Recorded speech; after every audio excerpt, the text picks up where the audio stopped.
Are you doubting about which decision to make? Or do you want to make decisions that you won't regret? In this video I will teach you 4 decision-making strategies that will help you to make the best decisions for you.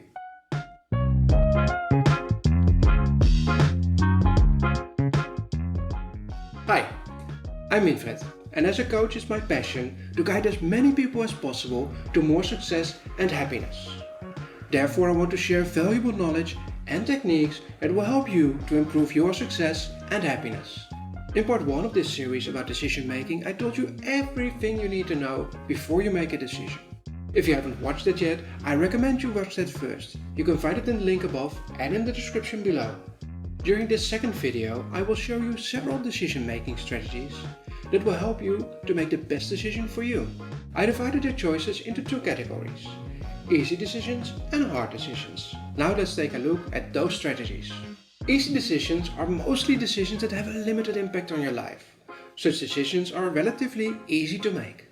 You can think of things like, do I mow the lawn today? Do I want to buy a new camera? And do I like vanilla or chocolate pudding more? The first strategy that you could use is the Eisenhower matrix. It helps best with prioritizing tasks. I made a whole video about this matrix. I put a link above. If the Eisenhower matrix isn't the easy fix for you, it needs a little bit more effort. You should define the problem. Ask yourself what makes it a problem. After that, it depends if it needs a yes or no or a this or that decision. An example of a yes or no question is, should I buy a camera? You can make a list of pros and cons. Don't forget to write down alternatives for buying a camera.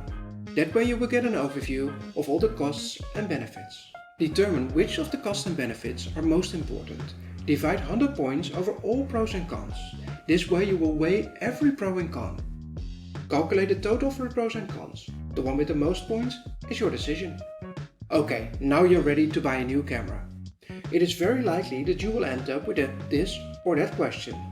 Should I buy camera A or camera B? You now determine the most important criteria for your camera. The camera must be good for a specific kind of photography. It must be light and easy to handle, etc. Mark the criteria that are most important to you. Now compare both cameras to make your decision easier. What if your comparison doesn't give you a clear winner? Sometimes you have to choose between 2 equally good solutions. But are they really equal? Okay, let's put it to a test. You have compared 2 bare cameras, but without a clear result. Now let's change the offer. Camera A is still only a camera, but with camera B you will get a super fancy camera back for free. This should make your decision much easier, because camera B should now be better than camera A. If it doesn't get easier, it means that the 2 cameras were never equal. Realizing this can reveal your most important values. And with values, nothing is equal. It only seems that way. It could help you to make the decision based on this insight, or you could search for alternatives to do this exercise again. If you still can't find a solution, this decision might not be that easy after all. So let's talk about hard decisions. First, you should know why a decision can be hard. I think it's because there's something wrong with the reasons for the decision or with the solutions that you are thinking of. I developed a decision-making model based on all the information I've shared with you in this and in the previous video. Before I explain it, you can download it through a link in the description. Now allow me to explain the model step by step. This first step is to determine the problem. Ask yourself, what makes it a problem?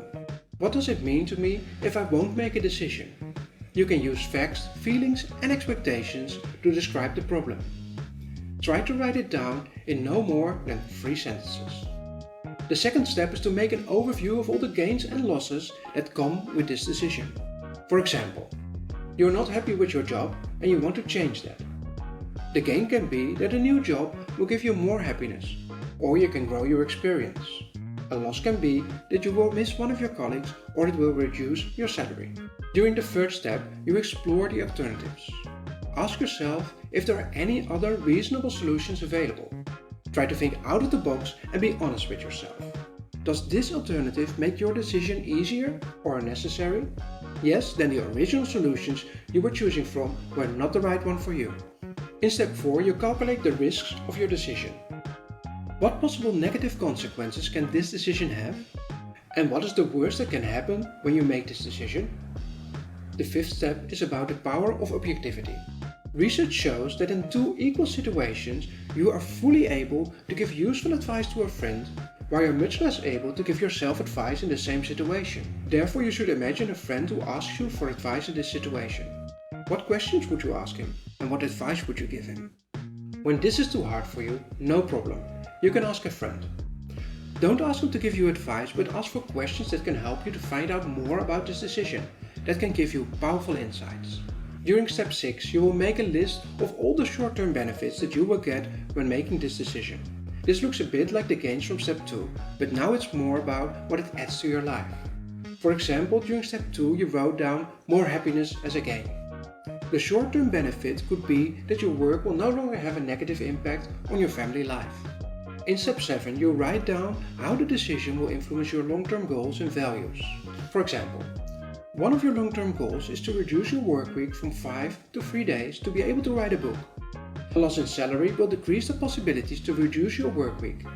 This decision will therefore have a negative effect on your long-term goals. Step 8 is about the influence of other people.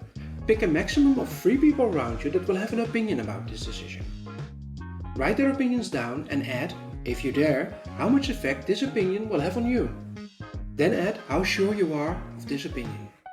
Step 9. It's time to make the decision based on all the information that you have gathered. Ask yourself questions to weigh everything. Questions like, are the gains greater than the losses? Does the decision support my long-term goals? Do the benefits outweigh the estimated risks? What reasons for this decision are yours and which are greatly influenced by others? You now have everything you need to know to make a decision. Use all the insights that you have gathered to write the motivation for your decision. Start the motivation with yes I will or no I won't. When you're finished, read the text out loud. If you do this with ease and certainty, it must be the right decision for you. In the 10th and last step, you will reflect on the decision. Every hard decision deserves to be reflected on. If you want to know more about how you can use self-reflection to learn from your successes and your failures, I recommend you watch the video I have attached above. Thanks to self-reflection, you could discover that your decision needs some adjustment over time. You can always change direction and choose a new path when that supports your long-term goals and values better. Only a few decisions have permanent results. That is one of the most important things that you have to keep in mind. I am sure that this model will help you from now on to make the best decisions for you. And for which decision are you going to use this model first? Let me know in the comments. Oh, I just made a decision. This is the end of the video. Enjoy your day and I hope to see you in another video.